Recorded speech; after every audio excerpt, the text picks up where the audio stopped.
Di dalam sebuah hadis Rasulullah mengatakan, "Idza mata banu Adam inqata'a amaluhu illa min salas, sadaqatin jariyah aw ilmin yuntafa'u bih aw waladin shalih yad'u lah."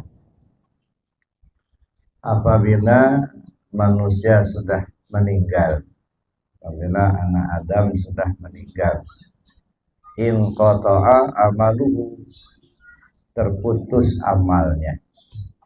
Jadi yang terputus itu amal. Amal itu artinya perbuatan. Dia tidak lagi bisa beramal. Kalau biasanya bisa ke sawah ke ladang, sudah nggak bisa ke sawah ke ladang lagi. Namanya orang udah meninggal. Kalau dia biasanya bisa dagang di pasar, nggak bisa dagang lagi. Kalau biasanya dia bisa terdengar baca Al-Quran, terlihat dia sholat, sudah nggak kelihatan datang terdengar lagi. Logikanya orang yang nggak beramal ya nggak dapat hasil. Ya, yang nggak bekerja ya nggak dapat hasil. Jadi terputus amal. Jadi yang terputus amalnya. Tapi ternyata Rasulullah memberi kabar kepada kita, walaupun sudah tidak bisa beramal lagi, sudah nggak bisa usaha lagi, tapi kalau urusan hasil masih dapat. Nah, namanya pensiun, Pak. Nah, jadi ada pensiun, kalau pegawai negeri ada pensiunnya. Ini asli pensiun kematian. Ya, kalau pada zaman dia, pada masa dia masih hidup, dia pernah melakukan 3 hal. Pertama, sedekah jariyah. Yang kedua, dia memberikan ilmu yang bermanfaat. Dan yang ketiga, meninggalkan anak yang soleh. Nah, kalau ada 3 hal ini yang ditanamnya semasa hidup, walaupun yang bersangkutan sudah meninggal, tetap saja mendapatkan hasil. Ya. Yang pertama, sedekah jariyah. Sedekah jariyah ini artinya pemberian yang sifatnya langgeng, kekal. Ya, kalau misalnya sedekah kue, sedekah makanan, itu kan tidak kekal. Begitu dimakan kan habis.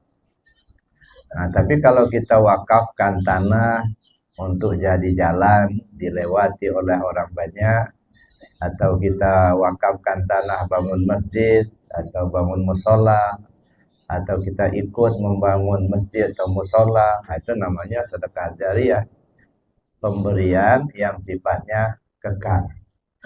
Walaupun yang bersangkutan sudah berpulang ke rahmatullah, tetapi tanah kan masih ada, masjid yang dibangunnya masih ada. Nah, ketika peninggalan itu atau sedekahnya itu dimanfaatkan oleh orang banyak, maka dia mendapat aliran pahala terus menerus. Jangankan orang sholat di masjid yang dia bangun, burung hinggap saja di atap rumahnya atau di atap masjid, atau burung yang hinggap di kayu yang tumbuh di tanah yang dia wakafkan, dia dapat pahala. Nah, jadi itu namanya sedekah jariyah. Makanya kalau ada misalnya pelebaran jalan, nah Bapak Ibu jangan sungkan-sungkan mewakafkan tanahnya, walaupun hanya 10-20 cm, walaupun setengah meter, gitu ya. Mungkin itulah jalan untuk kita bisa masuk surga, gitu. Nah, jangan sampai nanti justru tanah jalan malah kita ambil, gitu, ya. Nah, kita justru ingin memberikan jalan, mewakafkan tanah kita untuk dibuat jalan, supaya orang bisa lewat. Orang bisa lewat, kita dapat pahala terus menerus. Nah, itu satu diantaranya. Kalaupun kita sudah berpulang ke rahmatullah, kalau yang bersangkutan itu pernah memberikan wakaf atau sedekah jariyah, insya Allah yang bersangkutan mendapatkan pahala terus menerus. Itu satu. Yang kedua, ilmu yuntafa'u bih. atau dia semasa hidupnya pernah mengajarkan ilmu yang memberi manfaat bagi orang yang diajarnya. Nah, ini tidak mesti harus mengajarkan ilmu agama, ya, tidak mesti harus mengajar baca Al-Quran, tidak mesti harus mengajar cara sholat, tetapi termasuk juga mengajarkan ilmu-ilmu umum yang memberi manfaat. Yang ahli listrik misalnya mengajarkan kepada orang lain ya tentang listrik. Yang ahli HP, nah yang mungkin ada dukun HP, nah, dia mengajarkan bagaimana cara memperbaiki HP, atau dia mengajar bahasa Inggris, bahasa Arab, atau matematik dan lain sebagainya. Pokoknya ilmu yang bermanfaat diamalkan oleh orang yang diajarnya tadi, maka yang bersangkutan mendapat aliran pahala terus menerus. Nah, ini pahala yang kekal, yang terus menerus. Tapi sebaliknya Bapak Ibu, kalau ngajarin ilmu yang kira-kira akan membuat dosa, nah misalnya gimana cara maling ayam biar gak ketahuan, maling ayam biar nggak bunyi, nah, diajarkan, dikerjakan sama orang yang diajar. Nah, yang mengerjakan yang maling berdosa, yang ngajar juga berdosa juga. Nah, jadi itu Bapak Ibu yang saya hormati. Jadi oleh itu, kalau ada orang yang masa hidupnya mengajarkan ilmu yang bermanfaat, diamalkan oleh orang yang masih hidup tadi, maka yang bersangkutan tetap mendapat aliran pahala. Nah, yang ketiga, anak yang soleh. Doa anak yang soleh. Awaladin soleh yada'ulah. Doa anak yang soleh. Nah, jadi yang memberi bantuan itu doanya. Ya.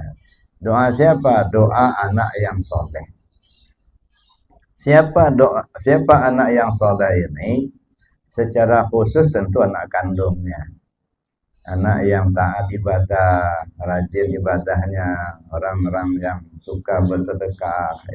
Mudah-mudahan semua anak-anak Bapak Sarmanto menjadi anak soleh semuanya. Nah, termasuk anak-anak kita juga. Kita berdoa kepada Allah supaya anak-anak kita semuanya menjadi anak yang soleh dan solehah. Amin Allahumma. Bisa saja anak yang soleh itu anak tetangga kita. Bisa saja anak orang yang tidak kita kenal. Jadi yang memberi pertolongan itu ya bukan saja anak kandung, tetapi doa orang-orang yang soleh. Nah, kenapa harus saya jelaskan ini? Karena persepsi sebahagian masyarakat kita, ya doa orang lain tuh nggak bakal diterima. Yang diterima cuma anak kandungnya saja. Saya pernah mengalami seperti ini Bapak Ibu. Dulu saya diundang ceramah, ya ceramah takziah 3 hari. Jadi sebelum ceramah protokol bilang ke saya, Pak Ustadz, nanti acara kita pembukaan, baca Al-Quran, sambutan, kemudian ceramah. Tidak usah doa Pak Ustadz. Kenapa saya bilang nggak doa? Kan kita kan bukan anak kandungnya katanya. Nah, kan nggak gunanya juga kalau kita ngedoakan orang yang sudah mati. Saya pikir daripada nanti saya jawab nanti panjang urusannya, ya udah diam aja. Iya Pak, saya bilang. Nah, begitu saya disuruh, ya dipersilakan untuk memberikan ceramah, saya ulas. Saya bilang, tadi Pak Protokol bilang ke saya, ceramah dan tidak perlu doa. Kenapa? Karena kita bukan anak kandungnya dan tidak ada gunanya mendoakan orang yang mati. Jadi saya bilang begini. Pertama, pengertian doa anak yang soleh tidak hanya ditujukan kepada anak kandung. Awaladin soleh yad'ulah, itu artinya atau doa orang-orang yang soleh. Nah, orang soleh itu bisa anak kandung, bisa anak tetangga, bisa ada teman kita, bisa anak orang lain yang kita tidak kenal. lalu dia doakan, nah insya Allah dijabah oleh Allah. Nah, jadi bukan karena anak kandungnya, tetapi doa orang yang soleh begitu. Jadi dia mendapat terus begitu. Itu satu saya bilang. Yang kedua, tidak ada gunanya mendoakan yang sudah mati. Nah, saya setuju sebenarnya. Yang mati ngapain didoain? Nah, cuman perlu kita pahami itu dulu, yang mati itu yang mana? Ya, yang mati kan jasadnya. Kalau ruhnya nggak pernah mati, enggak. Nah, ruh kita itu disebut muhdas qadim. Dia tidak pernah mati. Yang mati jasad. Jadi kita bukan ngedoain jasadnya, tapi ngedoain orangnya itu. Yang meninggal itu dia masih hidup, Pak. Cuman nggak ada baju lagi. Jasad kita ini kan baju, casing, ya, pakaian di dunia. Nah, ini sebenarnya mati. Jangankan ruh kita sudah meninggalkan jasad, sekarang aja sebenarnya jasad hakikatnya mati. Nah, buktinya mati jasad ini, ya Bapak, dia nggak bisa berbuat apa-apa kalau nggak ada ruhnya. Apakah kita melihat pakai mata secara lahir? Iya, kita melihat pakai mata. Tapi kalau ditanya apakah mata itu melihat, ya kita lihatlah orang yang sudah mati, matanya juga masih ada, tapi tidak melihat lagi. Itulah membuktikan bahwa sebenarnya yang melihat bukan matanya. Mata itu hanya alat menempelkan sifat basor. Nah, yang melihat itu basornya, bukan matanya. Nah, kadang-kadang basornya sudah dicabut oleh Allah, buta dia, tapi basironnya masih ada. Nah, begitu juga misalnya apakah telinga kita mendengar? Lahirnya iya. Ya, kita mendengar pakai telinga, ada kata kita. Tapi ketika kita melihat si mayat, telinganya juga masih ada, tapi telinga mayat sudah tidak mendengar lagi. Maka berarti yang mendengar bukan telinga, tapi sama. Nah, sama itu sifat Allah, telinga itu rumah-rumahnya si sama. Nah, makanya sama ini mau nempatin rumah kalau rumahnya bagus, Pak. Kalau rumahnya bocor berangkat ya.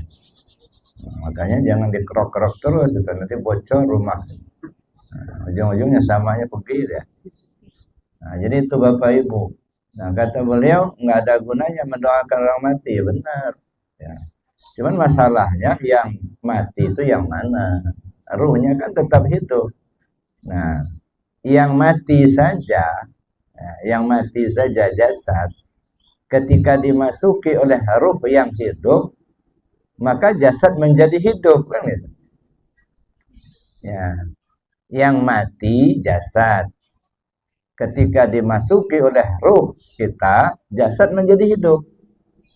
Nah, sekarang pertanyaannya, kalau yang hidup kembali kepada yang maha hidup, kira-kira mati apa hidup? Ya, tetap hidup lah. Ya, ruh yang hidup kembali kepada Allah yang maha hidup. Ya, tetap hidup. Nah, karena kita tidak tahu bagaimana perjalanannya di alam sana, maka perlu kita doakan. Nah, kita doakan mudah-mudahan perjalanannya ya baik, ya dia mendapat kesenangan, karena kita nggak tahu kan, kita nggak ngelihat gitu ya. Nah, oleh karena itu maka kita perlu mendoakan almarhum atau almarhumah yang sudah berpulang ke rahmatullah itu. Nah, jadi oleh karena itu ya, jadi Pak saya bilang bukan yang mati yang kita doakan, yang hidup itu yang kita doakan. Kalau yang mati yang mungkin mendapatkan cacing mungkin. Nah, tapi yang hidupnya, nah itu apakah dia senang, apakah dia sengsara, kita nggak tahu. Nah, karena kita nggak tahu itu, maka kita minta ke Allah. Kalau dia sengsara, tolong ya disenangkan.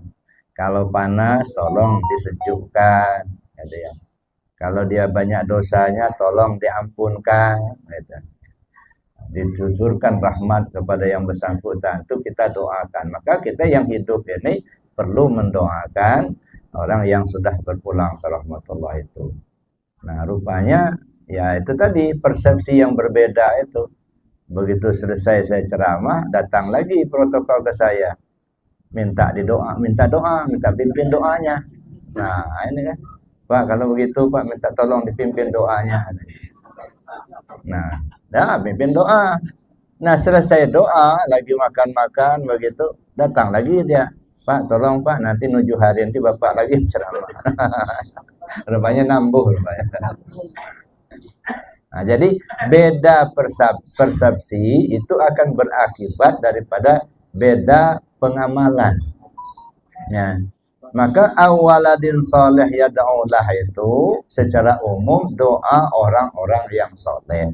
Tetapi secara khusus tentu yang bersangkutan meninggalkan anak-anak yang soleh dan soleha. Itu secara khusus.